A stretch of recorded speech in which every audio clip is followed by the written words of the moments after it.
салом бинандагони азиз, барномаи ахбори озодӣ бо хабарои тозаи Тоҷикистону ҷаҳон тақдиматон мешавад. Ман Шола Гулхоҷа бо шумо ҳастам ва нахост ба сархати мавзӯи имрӯз 27 январ таваҷҷӯҳ кунед. дарҳои бастаи бозори Султони Кабир баъди сӯхтор даҳо тоҷирони зарардида ба дарёфти кӯмак умедворанд. киҳо ҳаққи гирифтани иҷозати иқомати муваққатӣ дар Русияро доранд. ҳукумати Русия қоидаҳои мушаххасро нашр кард. ин ҳам мисли лотарея аст. агар бахтатон омад бурд мекунед, агар не пас бояд моҳи дигарро интизор шуда дубора ҳуҷҷатро бурда супоред. ва рокирои Хуҷанд душанбе боло рафтааст аз барфи зиёд ё нархгузории вазорати нақлиёт.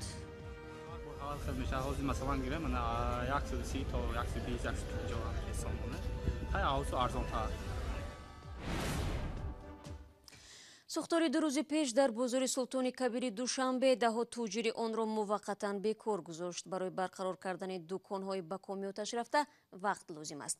тоҷирони зиёндида ки аксарият барои ҳолатҳои фавқулода мисли сӯхтор суғурта надоранд, интизоранд ки масъулини бозор дасти кӯмак мерасонанд. масъулон ба Мулроҷаб Юсуфӣ ва Шаҳлои Абдулло гуфтанд зарардидаҳоро ноумед намекунанд. بازار سلطان کبیر بعد از 2 روز آتش گرفتن هنوز هم بسته است. آنچه را که از آتشمان میبرارند و بازار را پاک میکنند، معلوم نیست که کی بازار و تاجران به کار معمول برمیگردند. مسئولین بازار گفتند مغازه های سوخته را تعمیر میکنند و در اختیار صاحبکاران میگذارند. معمولاتی بزرگ تصمیم گرفته است که جای کاری بودن اونها رو برقرار نموده تا همون مدتی که اونو مثلا ضرری بودگیشون وای میشد روی پوش کرده میشد اونها رو دستگیری میکنن. چگونه دستگیری؟ مقصد اون خروجی که از طرف بزرگ میشد از اونها رو آزاد میکنن. ولی سوال اساسی که جوابی مشخص ندارد جبران ضرر تاجران است. مشخص نیست که نزدیک 1 میلیون سامانی را کی میپردازد. خود تاجران با امید دریافت کمک از مسئولین بازار نمیخواهند در این باره صحبت کنند. با گفته مسئولین بازار سلطان کبیر در آتش سوزی صبح 25 ینور 46 دکان سوخته و خراب شده است. وزارت کارهای داخلی گفت بازار و دکانداران تقریبا 800,000 سامانی زیان دیدند. دیگران میگویند خسارات بزرگتر است. فرضیه پیشکی مقامات این است که سوختار در نتیجه رسش ناقل‌های برق سر زده است. تحقیق ادامه دارد و باید معلوم کنند که قاعده‌های امنیتی کجا رعایت نشدند و محض از کجای بازار آتش علنگه گرفته است. سلطان کبیر یک از بازارهای اصلی فروش محصولات ساختمان و دیگر محصولات غیر خوراکی در تاجیکستان است. سال 2000 بنیاد شده است و در آن 1700 صاحبکار کار میکنند.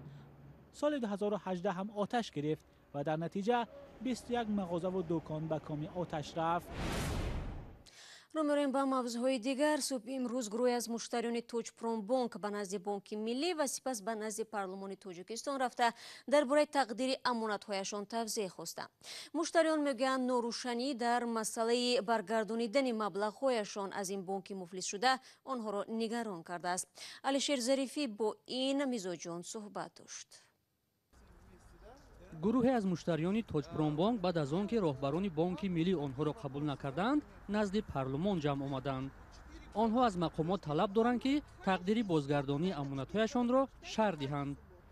ما بیاک امید کلان قطعی من 5 چهارشنبه که فقط میآییم در نزد قبول که همین ما را قبول کنه به درد دل ما برسه، درد دل ما را پرسان کنه. یگان بار نزد ما نبرآمده است. این نمیخواه برآمدن، این ما را گوش کردنم نمیخواه، ما را دیدنم نمیخواه. من نمیفهمم. این گروهی 7 نفره میگویند یک وکیل پارلمان آنها را قبول کرده مشورت داده است که به طور خطی مراجعت نمایند. این مشتریان بانک مفلس شده تاکید میکنند با گذشت سالها کسی به دادشان نمیرسد. گفت زنیدم جناب گجرا نگاه میکنه در وقتش گفت که در بانک‌ها سوم ماندیم اتیان 4 سال شد من даже سغورتا من نگرفتم 2017 2 سال 2017 18 19 23 سال شد سغورتا من نمیتونم 17,500 سوم. مشتریان بانک تاکید نمودند که ماه مارت امسال مهلت بازگردانی امانت‌هایشان به پایان میرسد و کشالکاری در فروش اموال بانک آنها را بیشتر نگران کرده است. همه کارا بگم که سیکرت مخفی میگذاشت. حاضر کم کم سیرشان برآمده است که چیزایی که 1,700,000 او را 400,000 فروختن، چیزایی که 20,000 40,000 او را 7,000 فروخته استند، فقط برای کیسه خچان کار کردن. تشویش این گروه ساکنان از بازپس گرفتن پسندازهای خود در حالی است که دادگاه جمشید زیایف رئیس سابق تاجپوران را به 8.5 سال زندان محکوم کرده است. مسئولان بانک ملی در تماسهای ما در رابطه با شکایت مشتریان پاسخ ندادند.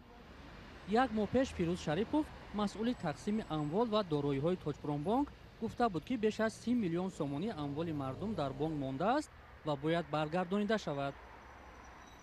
در پی به میان آمدن مشکل مالی در تاجپوران بانک اولی سال 2017 بانک ملی پروانه آن را بازخوان کرد.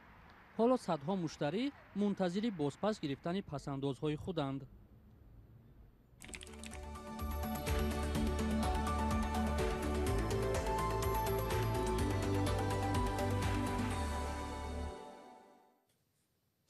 در دادگاه نویای رودکی به محاکمه محمود اودینایف معاون رئیس حزب سوسیال دموکراتی تاجیکستان و پسرش حبیبالله ریزویف آغاز کردند. اودینایف به افبوشی و دعوت عام به افراطگرایی گمانبر است، اما به قول نزدیکانش در مرافعه عیبنامه را بی‌اساس دانسته است. پسرش حبیبالله ریزویف به افبوشی متهم بوده، با شرط بیرون نرفتن از محل زیست در آزادی است. یک نماینده دادگاه نویای رودکی به رادیو آزادی گفت مرافعه 2 روز پیش شروع شده، حالا ادامه دارد. محمود اودینایف را روز 5 دکبر سال گذشته در دوشنبه دستگیر کردند. شما برنامه خبری رادیو آزادی را تماشا دارید. روسیه شماره کواتا برای دریافت اجازه اقامت موقتی و یا RVP را برای امسال 50% کم کرده است. این هم در حالی است که صدها زادگان تاجیکستان سعی میکنند از همین راه شهروندی روسیه را به دست آورند. تحلیلگران و رهبران جمعیت‌های تاجیکان در روسیه میگویند سالهای اخیر گرفتن این سند در روسیه با فساد و رشوه‌خواری آلوده شده بود. طبق قرار نوی حکومت که ها حق گرفتن RVP را دارند، در گزارشی نوبتی میبینه. بهزاد 5 سال باز تلاش دارد اجازه موقتی زیست در روسیه یا RVP را بگیرد، ولی تمام تلاشش به نتیجه انجام یافته است. او در یک سال تا 3-4 مراتب برای گرفتن این سند درخواست میدهد. خوشبختانه به گفته بهزاد ترتیب سپردن درخواست مشکل نیست و وقت زیاد نمیگیرد، اما میگوید هیچ نفهمید که کواتا یا اجازه نامه موقتی طبق کدام ترتیب داده می شود.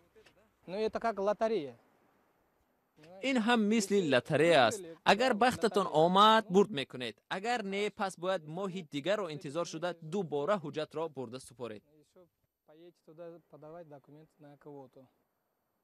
سر از 14 ژانویه قرار نوی حکومت درباره تصدیق کواتا و قاعده های تقدیم اجازه اقامت موقتی برای خارجیان عملی می شود. تا این وقت کواتا از جانب کمیسیون مخصوص داده می شد.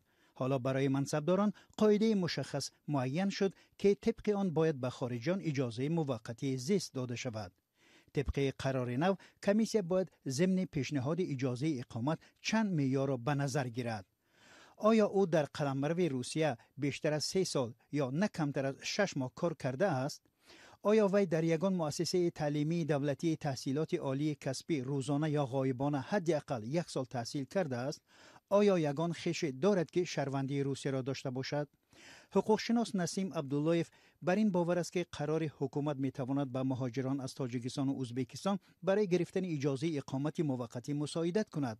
قبلا این اجازه به مهاجران از آسیای مرکزی برعکس شهروندان اوکراین و بلاروس به سختی داده میشد. کارمندان وزارت کارهای داخلی روسیه چنین اندیشه دارند که اوکراینی ها و بلاروس ها به مردم روس نزدیکترند. از سوی دیگر به باور نسیم عبداللهیف کوات اقامت زیست طریق رشوه هم خرید و فروش میشد. در قرار نو مشخص گفته شده است که باید به کدام گروه اجازه اقامت داده شود و باید این مقررات مورد رشوتستان را کم کنند. اما در هر صورت از حالا در این باره چیزی گفتن مشکل است. وقتی در سال 2010 RVP نبود، مردم بر عوض 20 30 40 هزار روبل اجازه اقامت را می خریدند و جالب این است که آنها شهروندی روسیه را می گرفتند. حالا این مبلغ بالا رفته است. من نمیدانم، حالا معلوم نیست که بعد از این قرار نو مبلغ رشوه باز هم بالا می رود یا نه. در خدمات فدرالی مهاجرت روسیه ترتیب گرفتن RVP را چنین شرح دادند. برای جدا کردن کواتا شما درخواست میفرستید. این درخواست شما را کمیسیا بررسی میکند.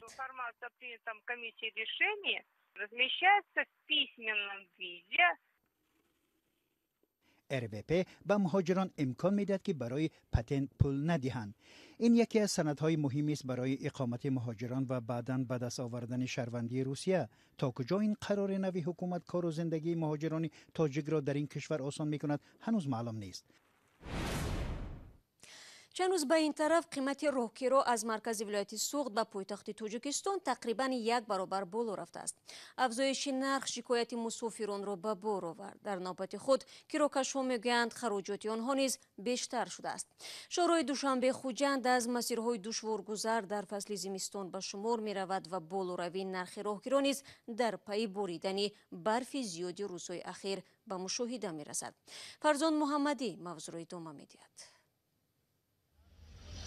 آنهایی که امروزها از ولایت سوغد به دوشنبه سفر میکنند میگویند از بالا رفتن راهگیران نگرانند. اگر چند روز پیش آنها میتوانستند با 50 تا 80 سامانی از خوجند به دوشنبه رسند، اکنون راهگیرا از 130 تا 150 سامانی رسیده است. نرخ همه راهپولی 120 130 است. اگر بسیارتر آدم گرم سیم تا 3 گرم 100 سومان است. برای ما خیلی استودنت هرچی ارزان شد با هم قسطت 70 80 هر بار حال خیلی میشه حاضر مثلا گیرم من 130 تا 120 150 هم سامانه های اوسو ارزان تر. مسافران این افزایش را به آغاز تحصیل در دانشگاه و دانشکده ها ربط میدهند. راننده ها میگویند علاوه بر این برفباری شدید چند روز اخیر حرکت نقلیات را در شهرهای خوجند دوشنبه دشوار کرده احساس خطر شماره نقلیات را کاهش داده است. مردم اخیرش میبود پیش میشنم میگه سیم ردی زفیر نمیشنم میگه این به چی میگه من اینجا از 6 کز اگه 100 سوم میگیریم 600 سوم میره همین خیر 300 کیلومتر میره 40 لیتر گازتون چامل 160 55 سوم ترازو میتیم خودش 250 برابر از خود میگه 300 کیلومتر برای که 300 سوم پول ادامونه چی داره در همین حال مسئولان ترمینال سوغد میگویند قیمت شوی راهگیرا در فصل زمستان موافق به نرخ‌گذاری‌های وزارت نقلیات است. بنا بر فرمان وزیر نقلیات راهگیرای 1 کیلومتر راه خوجند دوشنبه 2.5 سامانی معین شده است. برای یک نقلیات از روی این نشانداد 750 سامانی راست میآید. در فصل گرما این نرخ ارزانتر است.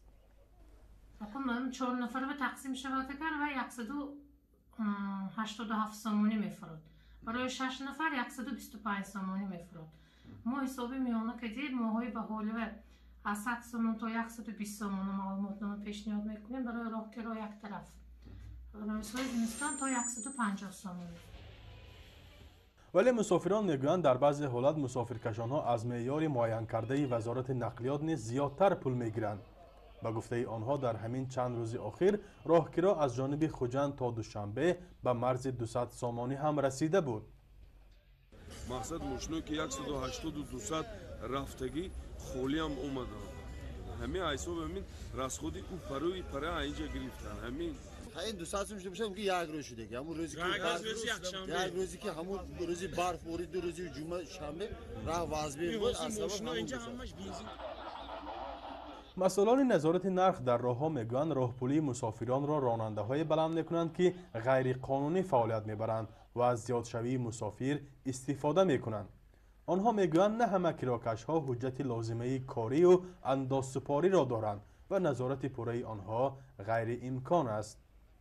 فرزان محمدی، رادیو آزادی، شهر خوجند.